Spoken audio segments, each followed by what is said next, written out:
BNP খালি সংসদের শপথ নিয়েছে, বিএনপির সংসদ সদস্যরা।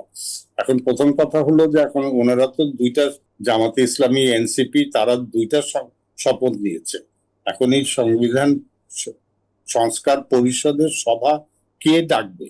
সেই সংবিধান সংস্কার কমিশনের গঠনও তো সম্পূর্ণ হলো না, যেহেতু মেজরিটি পার্টি শপথ নিল না। আবার আরেকটা প্রশ্ন উঠছে, যেটা হলো আপনি নির্বাচিত হলেন জাতীয় সংসদের নির্বাচনে, জাতীয় সংসদের সদস্য হিসেবে। তো জাতীয় সংসদের সদস্য হিসেবে নির্বাচিত হয়ে আপনি এই সংবিধান সংস্কার কমিশনের সদস্য হিসেবে শপথ নিতে পারেন কিনা?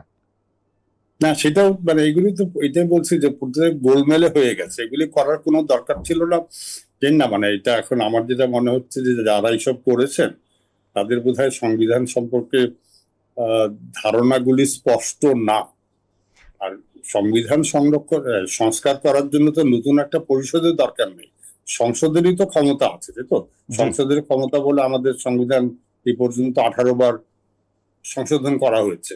নতুন কিছু জিনিস যেটা তারা বলছেন, জুলাই চার্টারের যে সংবিধানের পরিবর্তনের কথা, যোগ বিয়োগের কথা, কিছু জিনিস বাদ দেওয়ার কথা, নতুন কিছু যোগ দেওয়ার কথা, মানে মূল কাঠামো বাদ দিয়ে আপনি যত খুশি তত সংশোধন করতে পারবেন।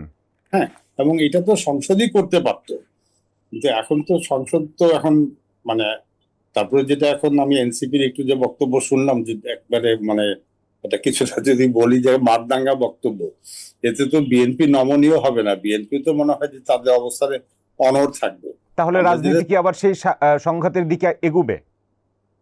না, সংঘাতের দিকে এগুবে বলে মনে হয় না, কারণ তখন সরকার, জনগণ রাস্তায় নেমেছিল, তারা পরিবর্তন চাচ্ছিল, তাই তো? তার নিঃসন্দেহে পরিবর্তন চাচ্ছিল, এই জন্য আত্মত্যাগ করেছে, মানে জীবন দিয়েছে, রক্ত দিয়েছে, দিয়ে একটা মানে স্বৈরাচারী সরকারকে বিদায় করেছে। বিদায় করে এখন আমরা আস্তে আস্তে তার শান্ত শান্ত পরিবেশে ফিরে আসার জন্য উন্মুখ হয়েছিলাম, এবং সেটা সবাই আমরা জানতাম যে এটা ভালো নির্বাচন হলে এখন আমরা স্বাভাবিক পরিস্থিতিতে ফিরে আসব।